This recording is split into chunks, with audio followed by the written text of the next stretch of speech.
Please, those outside, come in. Those inside, go deeper inside. Those deeper inside, go to the very center of things. Now, present moment, into your body, into your mind, into the center of all things.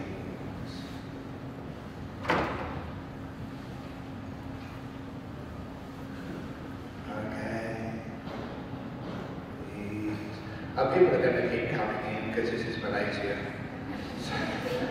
so who cares? But I'm going to start now. So this meditation is only half an hour, 45 minutes.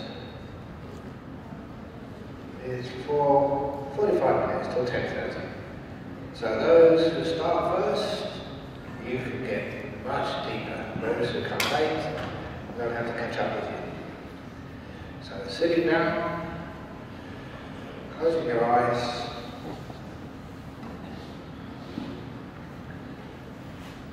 Just like I said yesterday, be aware of your body first of all. Relax your body until it's so peaceful, it feels delightful. Then you relax your mind, soften the past and future until that becomes delightful too. And if you get many thoughts in your mind during the meditation, see if you can spot the silence in the spaces between your thoughts. And that way the silence will grow. You get so peaceful. And if you think what you should do, just be aware and be kind. That's all you need to do. Kindness. You don't need to make the meditation happen. You just let go of all wanting. Not wanting anything. Develop contentment. And then you're like Ajahn Brahm, sitting perfectly still, opening up his heart under the Bodhi tree. And all the fruits just fall into your hand when you are still and kind. And I'll start talking again a minute before the meditation ends.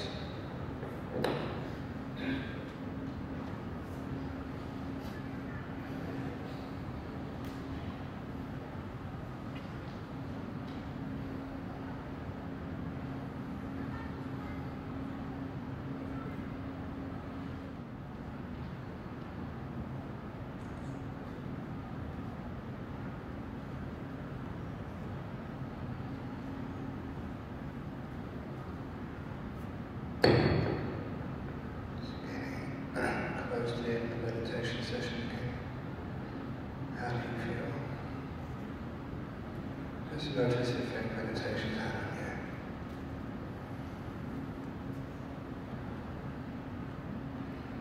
Then after 3 more breaths, open your eyes to end the meditation.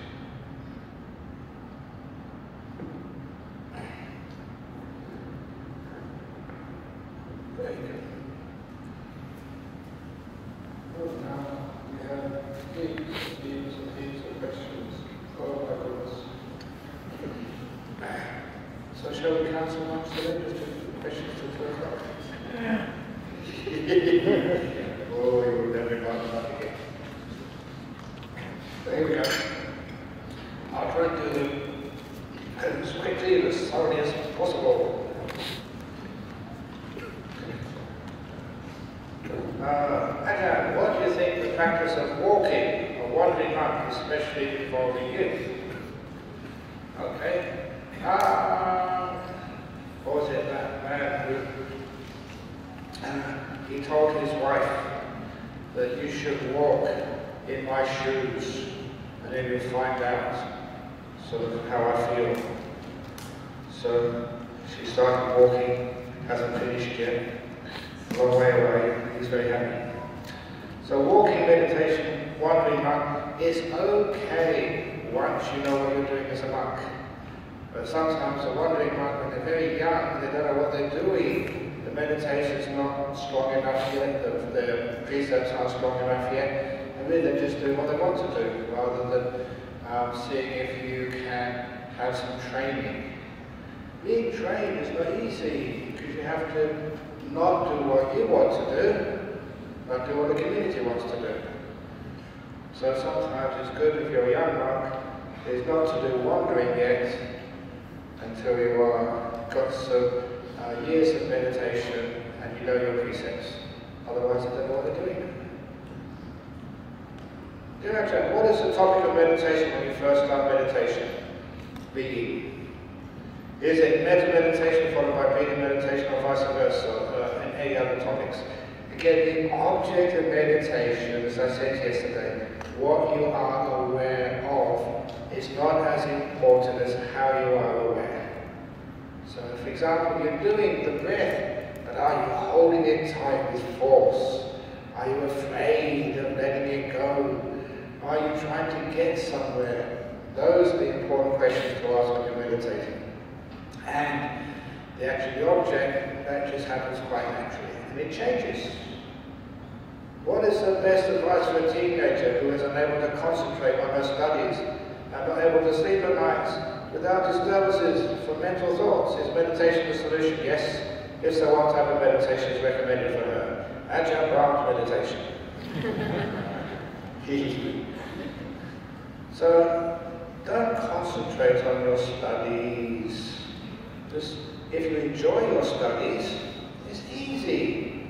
So you find some enjoyment in it, find something you're really interested in, and make it fun. That's why, when I taught maths, I always made it fun. I taught people mental arithmetic. I taught the children sort of subtraction.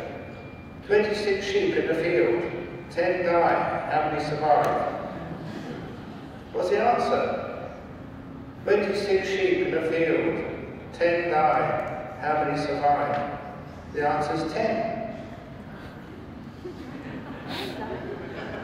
Come on, be aware, be mindful. 20 sick sheep in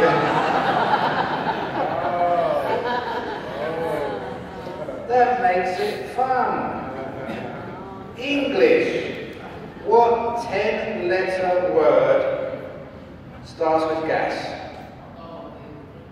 Automobile, yeah. Automobile starts with gas, with petrol. Okay, you're asleep.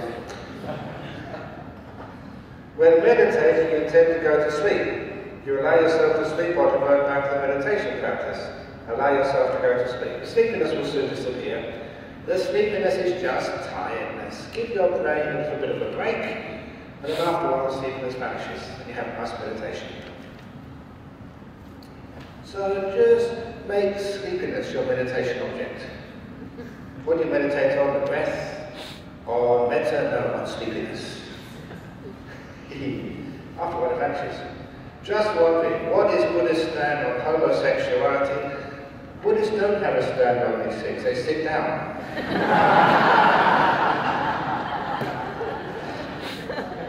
Homosexuality, don't we say, may all beings be happy and well? Aren't homosexual beings?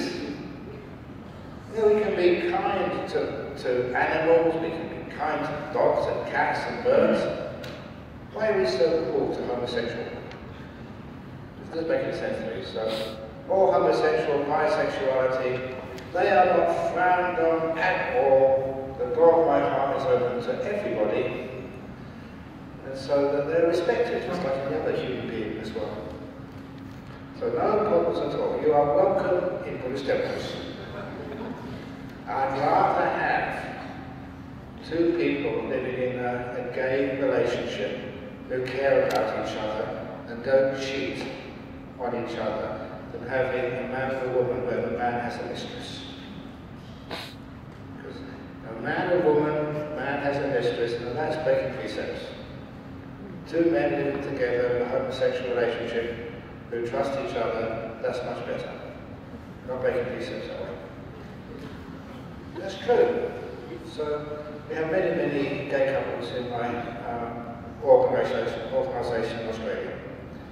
In the world of Buddhism and meditation, silence is a golden word, but in the world of politics, silence can be dangerous. Often we can find a balance within this. No, it's the usual case now that when you're in election, especially in the opposition, you be silent, and then the other person makes all the mistakes. A lot of people do that. What's your position on this? And they say, well, I'll let you know later on. And because they become like a small target, they say. And there's another saying of the Buddha. It is the small streams which make all the noise. Big rivers flow silently. So which one are you? A small stream or the big river? Then you be silent. What am I? I'll be speaking all day. So sometimes you get more respect if you're silent. Speak too much, it shows you're not very wise. And when you do speak, you only speak a little bit, when you do speak, your words are very valuable. Anything which is easy to find, which is a lot of in this world, is valuable. Anything which is rare is of high value. So if your words are very few, then more people listen to them because they're valuable. When meditating, I always feel my shirt or my collarbone, and it's rather uncomfortable. What is your advice? Wear a jumper. Don't wear a shirt or a t-shirt, wear something else. My advice to you, if you want to really get rid of that problem, don't wear a shirt, wear a robe.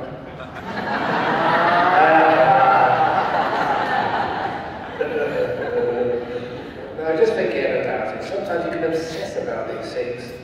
You worry about it. If you're watching a football match or watching a movie, is it a problem? No, it's only when you're meditating it's a problem. Anything to distract yourself. Is indifference the same as letting go? Now, I'm not going to answer that question. I'm indifferent to it. I'm going to let that question go. Next question. No, indifference, letting go, we don't always let go. Only sometimes we let go. When it's time to let go, we let go. How many of you have been to International Airport, KLIA? You have to go on that train, which takes you from one terminal to the international terminal. I can't let go. I'm holding onto that strap. If I let go, I fall over. So, indifference is letting go when you should be doing something. Letting go is you know when to let go, when to hold on. When we return good kindness for something bad, as you have taught, should there be a limit to this? Yeah, the limit should be infinity. Now, if someone does something bad, if you do something bad too, you're as bad as they are. You're part of the problem. But if you return good and kindness for bad, then you become the solution. And there's no limit to that. Otherwise, we may be taken advantage of by evil people who remain unmoved by our kindness. Oh, kindness is all powerful. You wear them down with your kindness. You'll inspire them. And kindness, they can't upset you anymore. If you return something bad for what they did to you, again, they have won. They've upset you. People get upset at you. They look at you and say, call you, you're a pig. What do they do that for? They want to upset you. They want to spoil your day. So when people call me a pig, I go, oink, oink, oink. They can't upset me.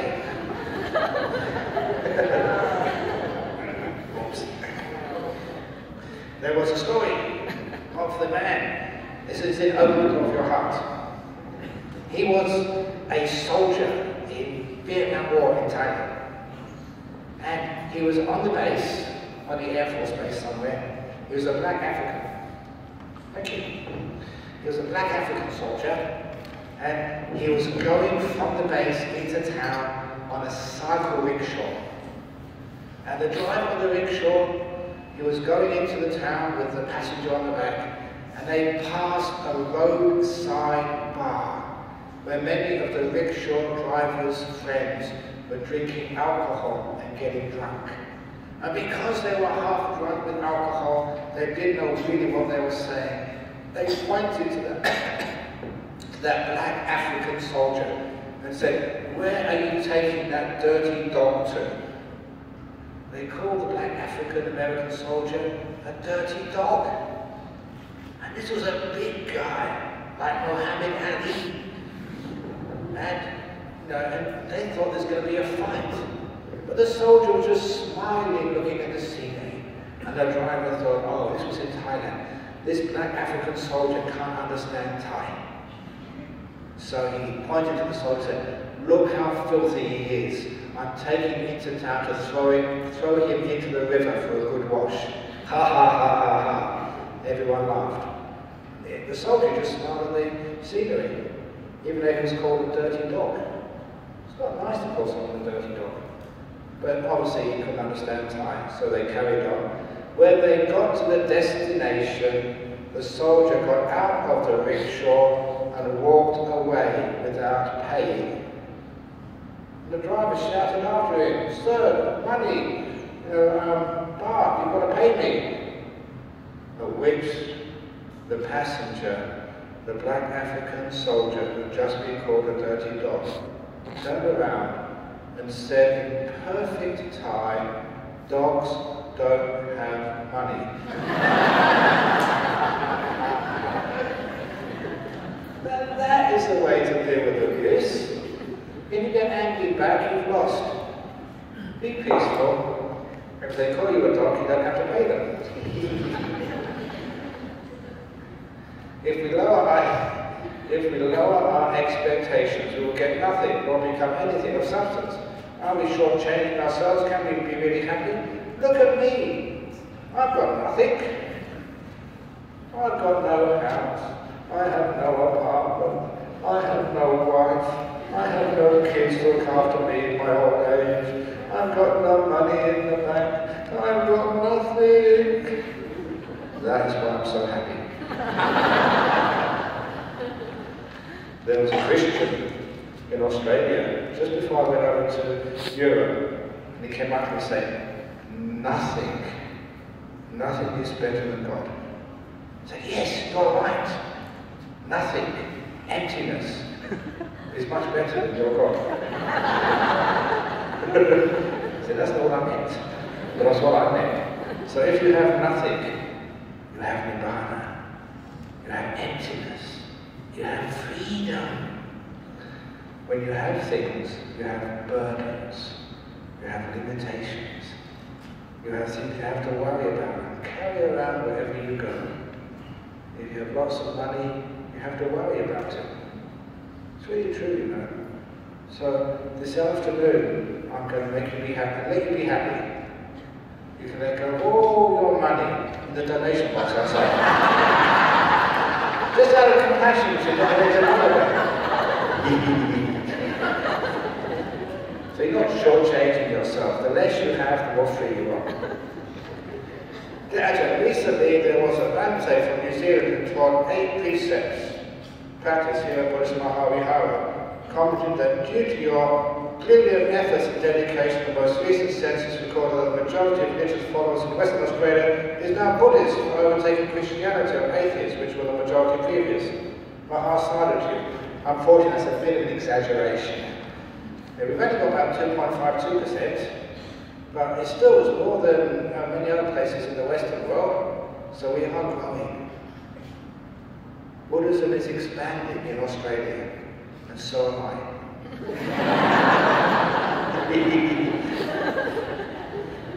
But this is what happens. Very good. So it's getting more, we've still got a long way to go. After some time into meditation, I feel like I can't feel I have a body. Yeah! Woohoo! Well done. I can only feel my breath. Am I doing it right? Yes! Woohoo! Well done. Great meditating. You're supposed to be losing things, like your body, just got your breath left. That's excellent. Carry on. When I closed my eyes during meditation, I could feel tears coming out. Is there anything wrong? No, of course there's nothing wrong. Tears are coming out because you've drunk so much water, it's got up to here. It's got to go somewhere. You can't go to the toilet, you can't get it out of the bottom so it comes out the top.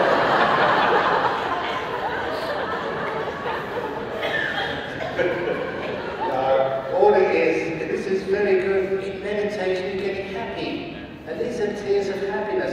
It's a form of piti sukha. Joy comes out, so tears come. Excellent. Sometimes when I give talks, people start crying. Because they've heard that story about 5 or 6 times. Oh, really good. Oh.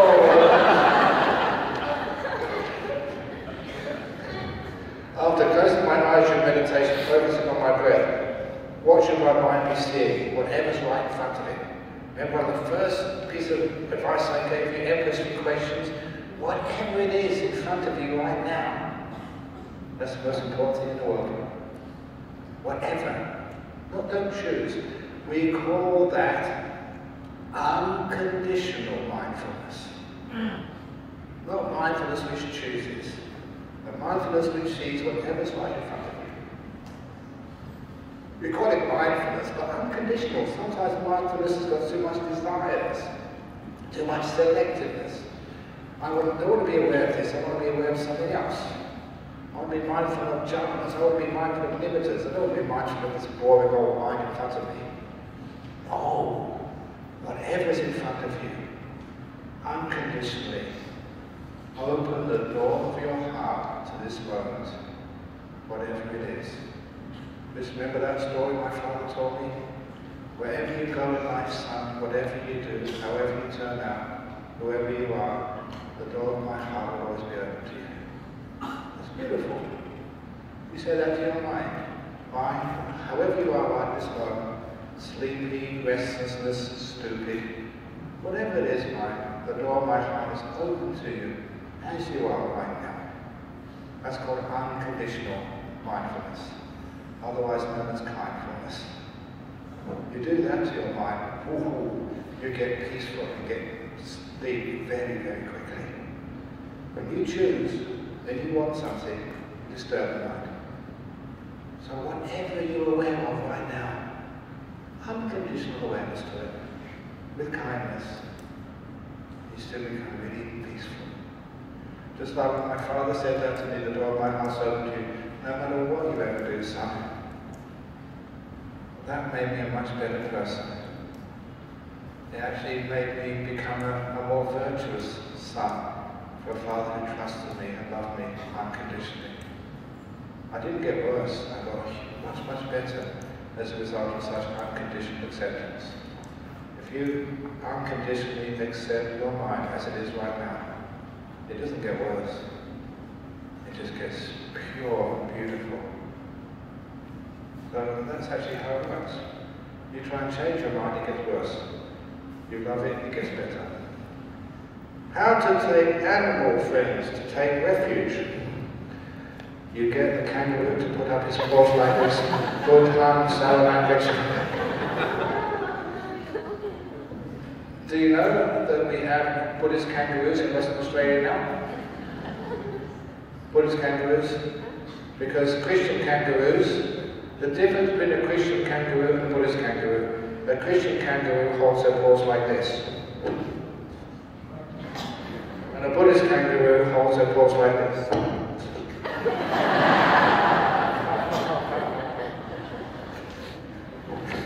I've been trying to get those kangaroos to...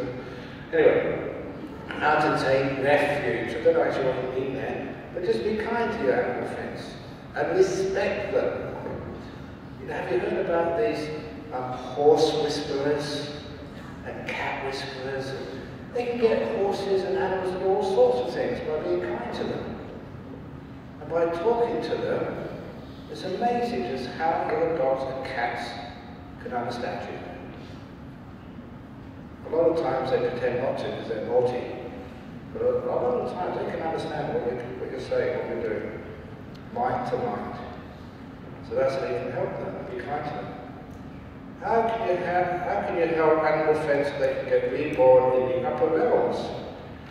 One thing you can do, if you've got a dog, I don't know if you can do this in Malaysia, but in the West, you can actually take them to the hospital. It's called pet therapy. And they train the dogs, really nice little dogs, and they stay by the patient. The patient just, they may be having chemotherapy or radiation therapy for cancer. They can just stroke the dog and the dog licks them. And the patients have a huge increase in health. There's so much happiness and a loving dog to play with while in hospital undergoing some procedures. So they call it pet therapy in the West. You've got to train your dog so the dog doesn't bite someone or the audience sick enough. Doesn't bark and gives someone a heart attack. But what it does do, it can actually help people. And that dog makes a lot of good karma.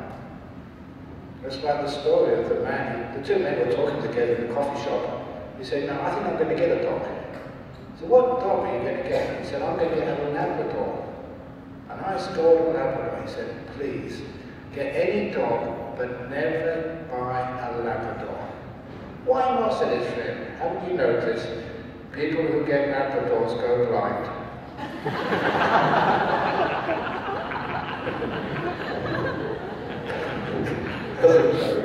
They're blind first, then they get a Labrador, not the opposite way.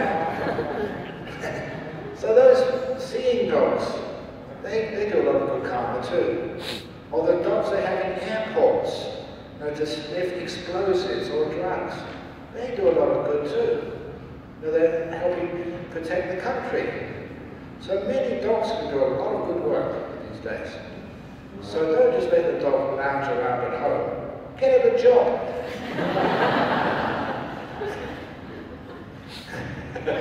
How do we deal with stress and how can meditation help?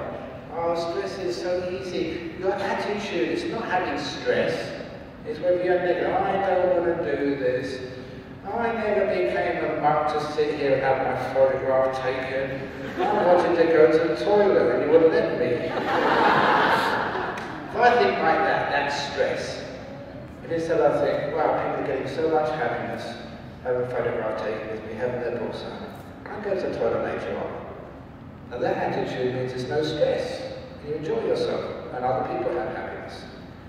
So all the work you have to do in your work, in your profession, don't look upon it as stress. Look upon it as an opportunity to serve other people and make the world a better place. Change attitude and it's not stress anymore. After hearing from you, I realized that I had been trying too hard in my meditation, trying to relax. The more I tried, the more tense I am. I have then learned to try to just be, but I forgot how to. I am even trying just to be. Exactly. So we have all these little tricks to make you let go. One of them is just to be kind to this moment. Have you ever noticed when you really love something, you accept it for what it is? Now you may have a cat, and the cat just sleeps around. It just sleeps in all sorts of places, but you love your cat. Even the cat is the most lazy animal in the whole world. Cats are the best psychologists too. They can look at you and you have to feed it. They're really good at that. We have many people who feed the cat in our monastery. And it's just had a meal. They notice somebody else is in the kitchen, so it pretends it hasn't eaten all day. They get fed so many times, a cat in the monastery. But the cats know how to just be. You look at them, they don't have any worries. They always get fed. Get fed too much sometimes. And so the cat knows how to be. So you pretend when you meditate, you do cat meditation. Just curl up on your cushion and go to sleep like a cat. And curl up on somebody's lap, but not mine, please. But what it means, when you let things be, when you're kind, there's another way of letting things be. Opening the door of your heart to this moment and to yourself. No matter what you are, no matter who you are, be kind to this moment. That's another way of letting things be. Being in the present moment. When there's no future or past for you, just in this moment, you can't do anything. You need a perception of the future, some place you want to be in order to do something. You need to have some situation you want to be in to do something. When there's no future, there's no past, just this present moment, you can't do anything. Or be silent when you haven't got the language to do things. You need to think first and then you act. So when there's no thinking, you're silent. You can't do anything. You're still. That's why we have all these little skillful means: kindness, present moment awareness, silence. All ways of being still and letting things go. Do we need to label our thoughts when we meditate? No. It's just too much work. Sometimes people think labeling is insight. It's not. I tell the story every year when I come to Malaysia. A wealthy woman came to the temple one evening to listen to the Dharma talk. And because she was a wealthy woman, she lived in a big mansion. And she told the guard, the gatekeeper of her mansion, I'm going to temple this evening. But there are many burglars in KL now. So while I'm away, I want you to be mindful. So no burglars can steal from me. And she goes to the temple. When she goes home, she finds the burglars have been in her house and stolen everything. And she goes to her guard at the gate. I told you to be mindful. I've been robbed. Why weren't you mindful? And the guard said, Madam, I was mindful. I saw the burglars going in and I noted, burglar going in, burglar going in. I saw them taking your jewellery out. Jewellery going out, jewellery going out. I saw them going in again, burglar going back in. I saw them taking your safe out, safe going out, safe going out. I was mindful all the time, madam. That's not good enough, is it? You have to be kind as well. Kind to your employer, kind to the community. So you're aware that someone's going in to your house to rob it. And you're kind enough to stop them or call the police or do something else. You see bad thoughts coming into your mind to steal your peace and your happiness. And you're kind enough to stop them. That's kindfulness. Mindfulness is not good enough. Kindness has to be there as well. Non-meditation questions. I remember you explained 3 reasons you bow 3 times to Buddha. Could you please reaffirm? I don't need to reaffirm if you remember them. You said you remember. I explained. This is one of the reasons why I have to keep telling the same story so many times. Because you keep forgetting it. It's peace, virtue, compassion. Usually the other way around. When I bow to a Buddha, first of all,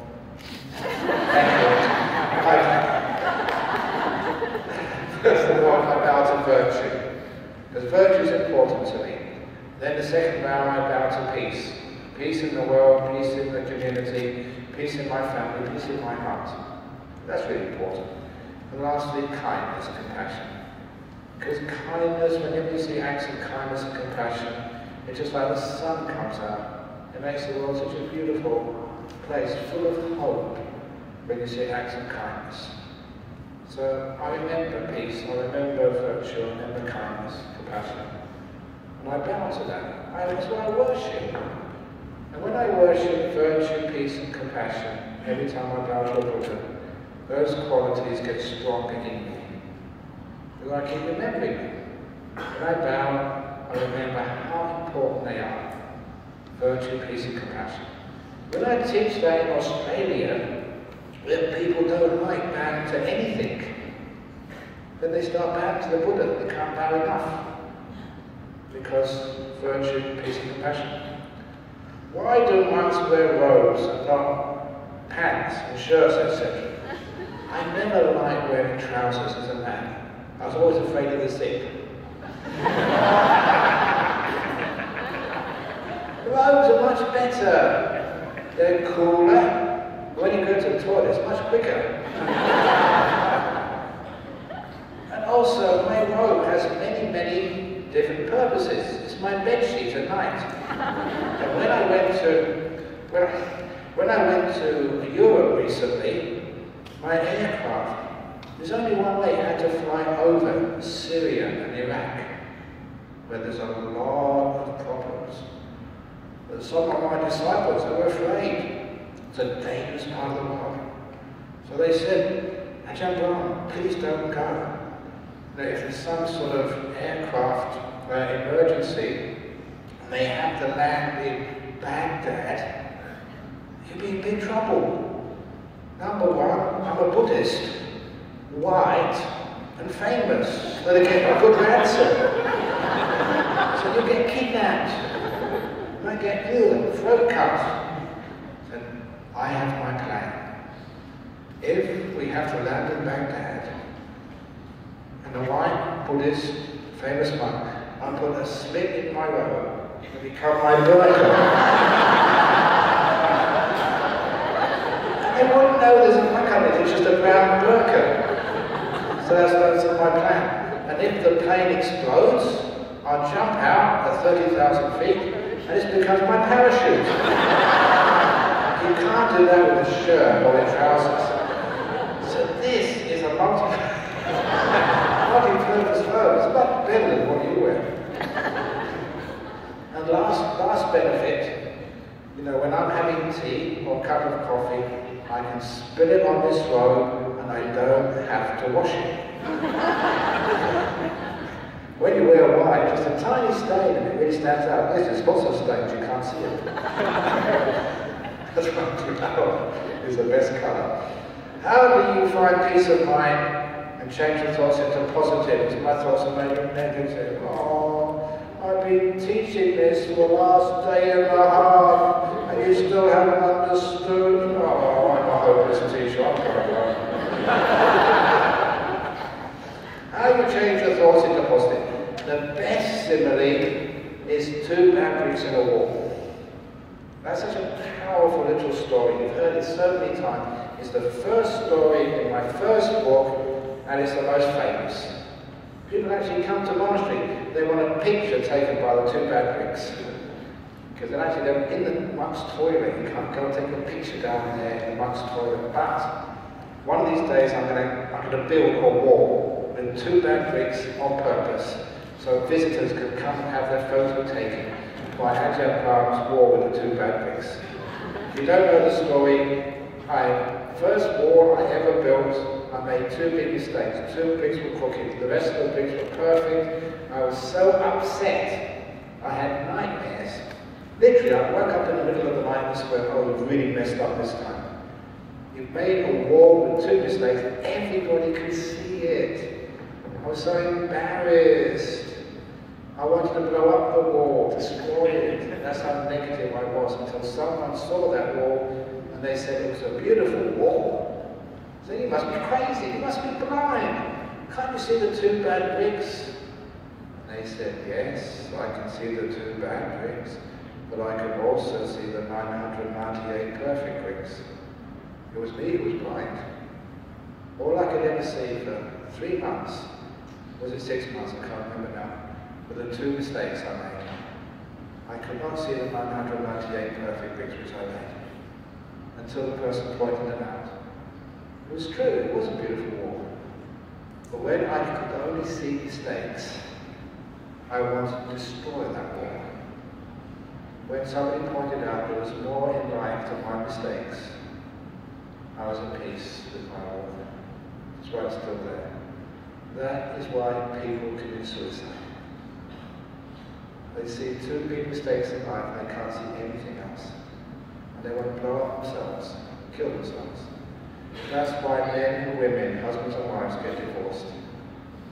All they can see is just mistakes. They can't see the beautiful things in their partner.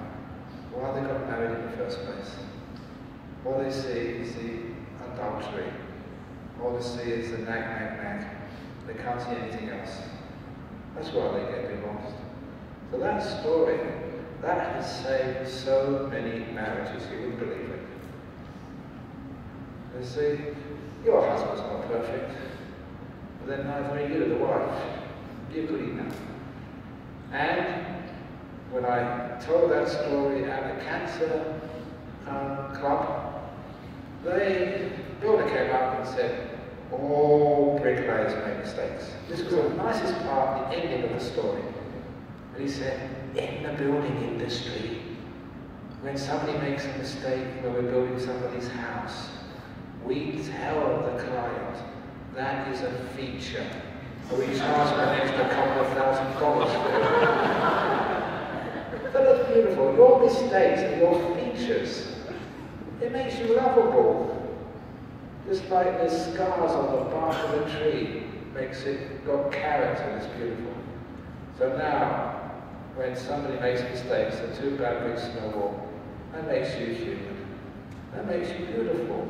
That makes you lovable. You're a human being, you make mistakes. I make mistakes, we all make mistakes. That makes you one of us. Sometimes people think, Ajahn Brahm, you're a monk, you're perfect. No way. My mistakes, I work really hard. I sometimes do get tired. Now, even with the best will in the world, sometimes I make mistakes because I'm exhausted. I was doing a marriage blessing for a couple.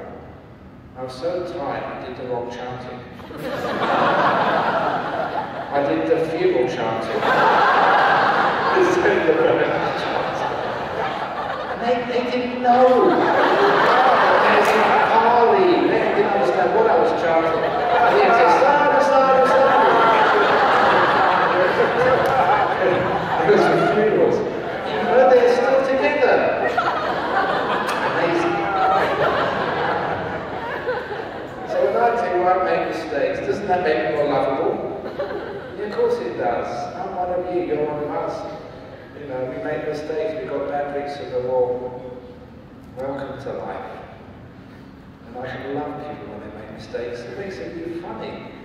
It makes love really rich. Silly human beings doing silly things. That's gorgeous when they do that. Someone was telling me that it was actually caught. It was caught on a CCTV camera. It was in Perth, my hometown. Someone was trying to rob a shop. And they took a brick and they threw it at the window to try and break the glass. There was this plastic, plexiglass. So they threw it at the glass, and it bounced back at them, hit them on the head.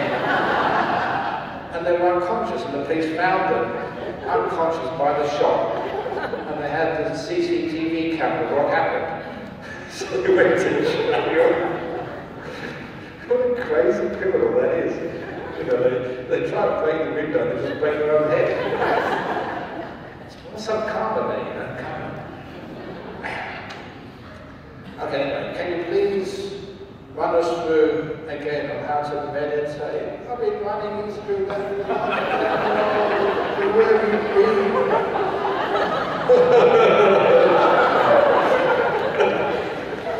Okay, when applying kindness do we allow our mind to wander? Okay, this is, yes, you allow your mind to wander. You say, off you go if you want to. And then your mind doesn't want to wander. Remember what I said about insight this morning? Don't try and stop your mind wandering. Ask your mind why it wants to wander. This is, I've got time yet, these are my stories. There was a woman in Singapore. She wanted to get divorced from her husband. She had enough of him. He was coming home late. She was pretty much sure he was having an affair with someone, but didn't know who. So she went to a marriage counsellor, just her. And the marriage counsellor said, you want to divorce him? She said, yes. If you divorce him, will he be happy that you're leaving him so you can go and live with his mistress? No, I said, actually, you've got a point there. If I divorce him and make him happy, I don't want that. So the marriage counsellor, look, do this. You fell in love with you once, you can fall in love with you again. Go to the salon and and get a sexy hairdo. Go to the expensive clothes shop, get some attractive clothes. Start wearing some makeup and get some new perfume. Make yourself attractive again. When he comes home, be nice and sexy to him. What do I want to do that for? She said. Well, then he'll start to like you. And when he starts to like you, he starts to fall in love with you again. Once he's fallen in love with you, then divorce him. Yeah!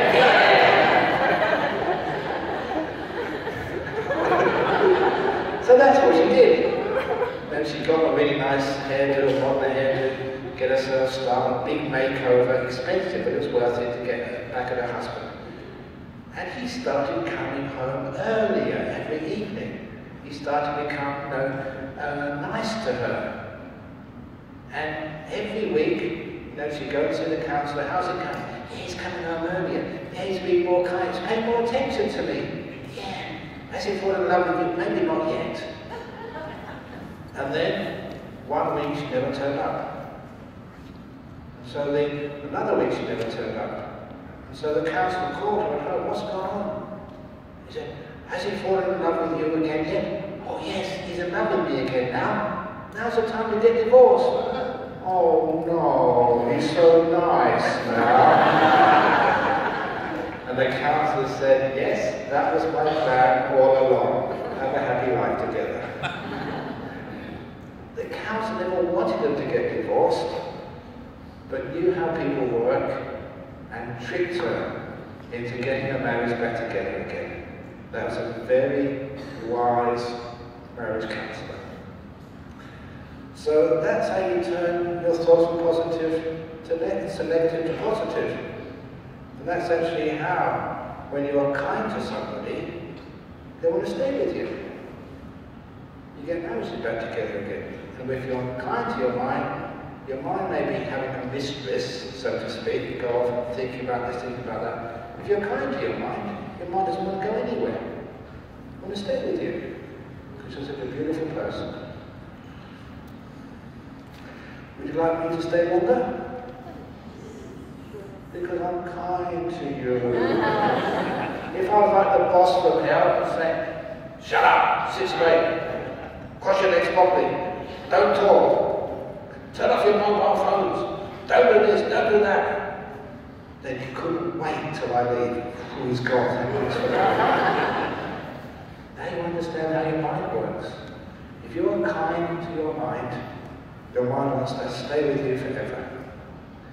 Ajahn Brahm, how do I encounter the noise when I meditate? Because I'm easily distracted by the slightest sound, especially at the beginning of my meditation.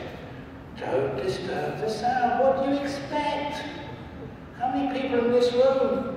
Someone's going to cough. Someone's going to pass wind. That's why if there's anyone here with bad digestion and you're passing wind, please, out of compassion, sit at the back. So there's hardly anyone behind you.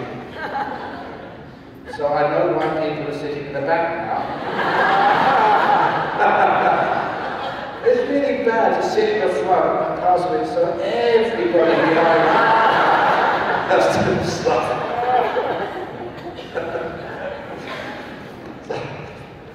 So if the noise, as I said, if you keep getting upset thinking about the noise passed a long time ago, you're still thinking about it.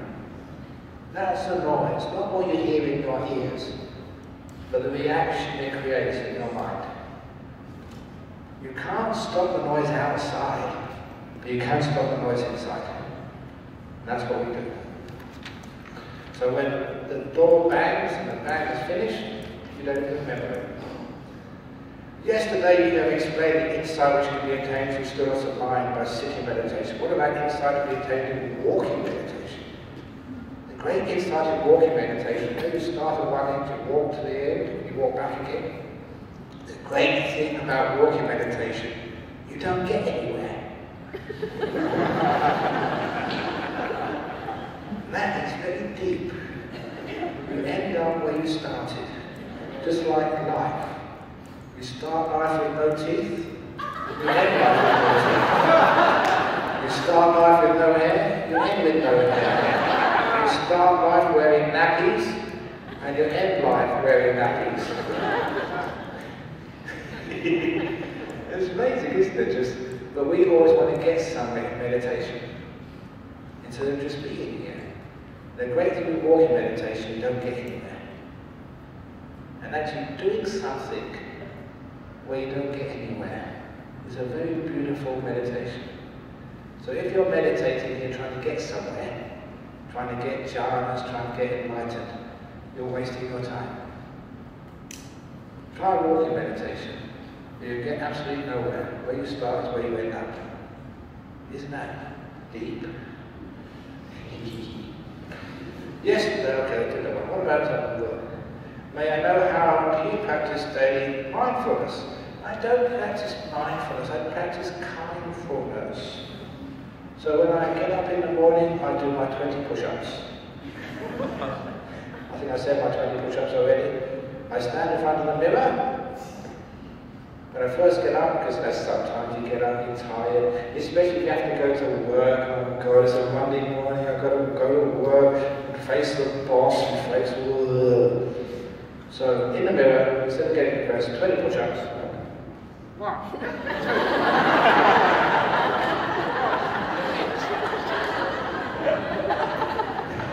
Do 20 push-ups. Now that is why. Now when you take photos of me, I have to smile all the time. People ask me, how can you smile so long? Exercise.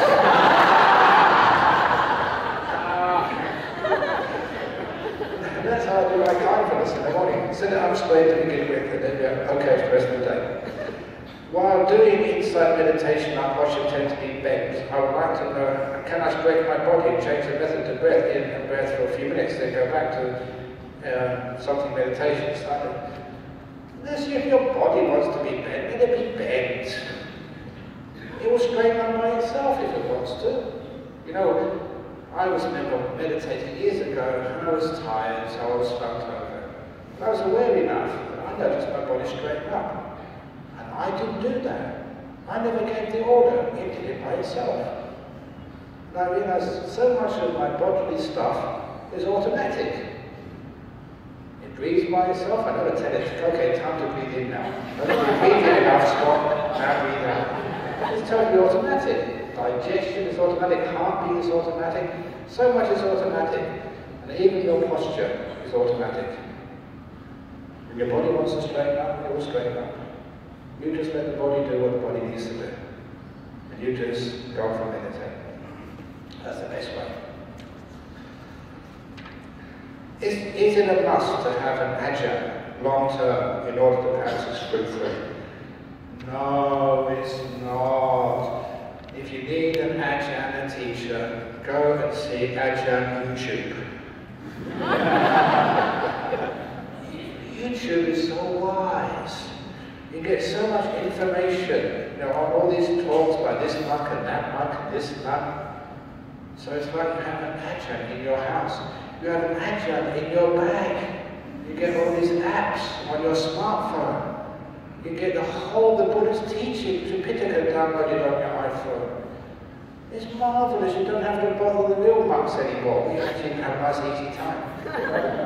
So that is why, you know, we put everything on the internet. So many thousands of people can actually see that. So you have all the information you need. But if you really want to practice fruitfully, the ajahn is your own experience. That is the best teacher of all, your own experience. How do I use meditation to help overcome and treat my irregular heartbeat problem? Other than this, I'm healthy with no health conditions. If that's what your heart wants to do, let it do that. Your heart knows how to beat. So if it's irregular, it just means it's not the same as anybody else. You're unique. You're an individual. There's no other person in the whole world like you. Celebrate that. So, I don't worry about your irregular heartbeat. If you worry about it, then that stress will kill you. If you embrace my irregular heartbeat, be irregular. I love you for who you are. and will not try and change your heartbeat. You just beat whatever you want to. And then your heart will just do a fine job. It's been doing a fine job ever since you were born, and you must be still alive to ask that question, so you've got no problems. When walking the path, how do you sustain efforts? You just walk, one step at a time. Forget about the step just taken, forget about the step which lies in front of you, just do one step at a time. So easy. But if you worry about, oh, how many more steps? How much time to lunchtime? Is it time yet? Then you get into big trouble. Look, how often do you eat? How many years have you eaten? How rare is it to listen to the Dhamma? So let's cancel lunch today.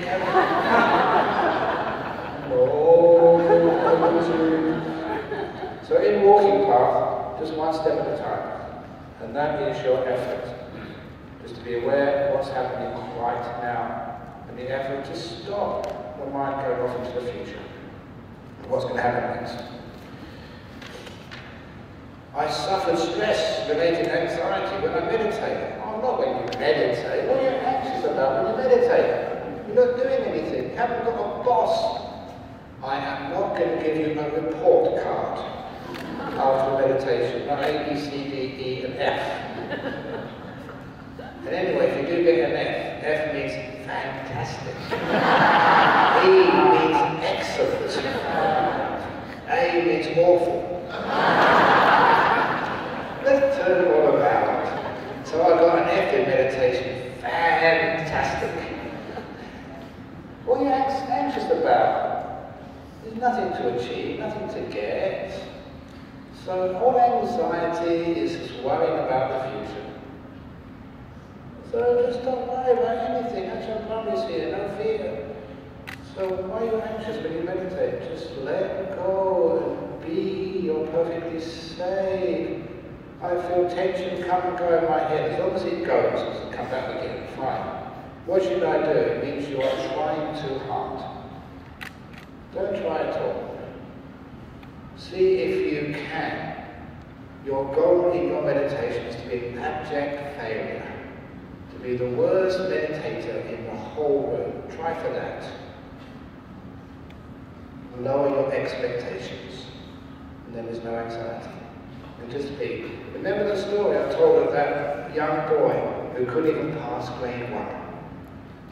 And he became the Arahant. So if you're hopeless, you've got great potential. How do I be kind to myself? I'm able to let go of my wrongdoings. Okay. How do you let go of your wrongdoings? I better finish here. I tried gratitude, but it still doesn't remove my problem, which is anger to myself, which I resolve by self-cutting. I also have depression and desperately want to kill myself. I really hate myself too. Okay. It's classic psychology. In order to forgive yourself, you have to be honest to your wrongdoings, first of all. Acknowledge them. So you write them out on a piece of paper. Now, whoever wrote this, you have to do this. Write it out on a piece of paper. But in Ajahn Brahm's technique, you have to choose the correct type of paper. Toilet paper. And write all your wrongdoings in brown ink on toilet paper. And when you write it out on brown ink in toilet paper, subconsciously you make an association with all the bad memories you have written on brown ink on toilet paper with the other brown stuff which goes on toilet paper. Please excuse me, it's shit you're remembering.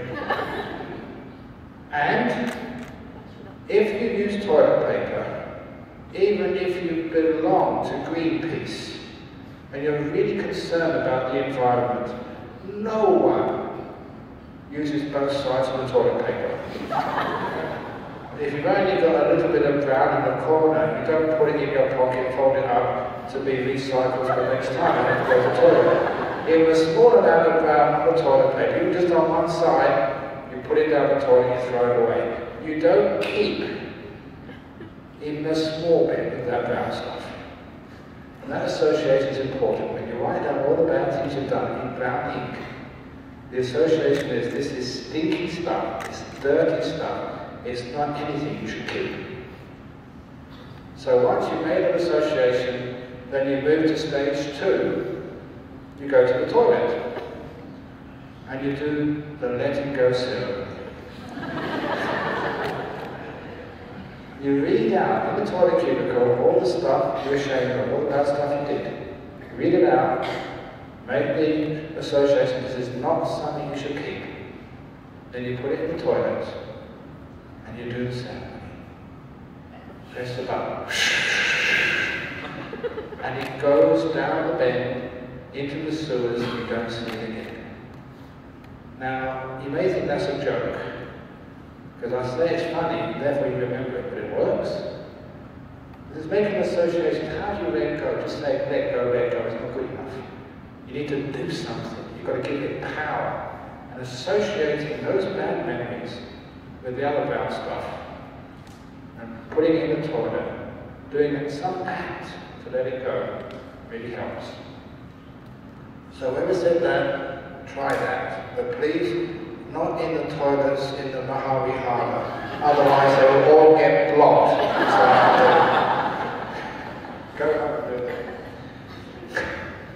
So that, you have to let it go. Acknowledge, let it go. And the other thing is, what you can do also, second technique, get a piece of paper like this, big piece of paper, draw a line down the middle, your name on top, and all the bad things you've done in life put on the left side of the piece of paper.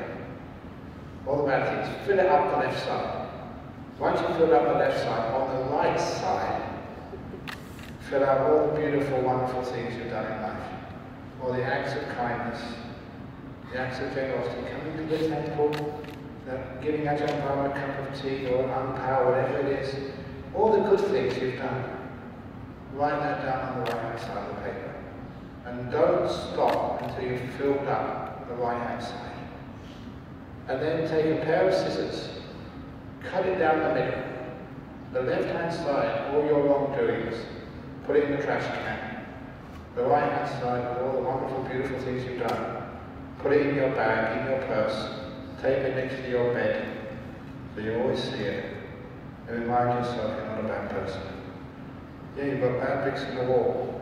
You've got a heap of good things as well. That also works. When a person does good or not bad things, why is there a need to meditate? Because you're not good enough. You can always be better. And it's also some of the good things you do. You think they're good. But are they really good? Or are you just doing it because you want to be seen as a good person? Is it really coming from the heart?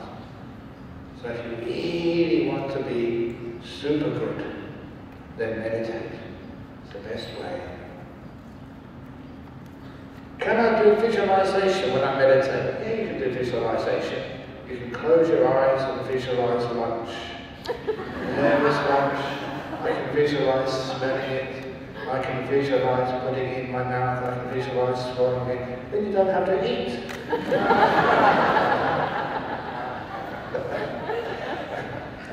Yeah, you do visualization. It's what you visualize. And maybe I should stop now because it is 11:30. And I will answer that question again afterwards. But it is lunchtime, so we've run out of time for questions. So I did a lot of them. Amazing. Okay. Kindly inform Ajahn that we would like to have a good photo at the entrance to the Sangha Hall before we break for lunch. No, that's not a good idea. It's much better after lunch, because after lunch people are happier. They'll be miserable, I want to go for lunch, it's not fair. But maybe you have a good photograph, I think, afterwards. I think it's much better than, it was a good time, it was a program. Not before lunch, probably after lunch. What time do you have lunch? Is lunch ready in now, or is it 11:45? What time? Is it ready now? If it's ready now, you better eat now. Where's the war? We can do it maybe at 3 o'clock. Yeah, 3 o'clock after the... Oh, that's even good. afternoon talk on meditation, and at 3 o'clock, everyone will be so inspired, so happy, and then we can do the photo then. Is that okay? 3 o'clock? Yes. Yeah, okay. Okay, 3 o'clock. So now is eating meditation. Let it go down your throat.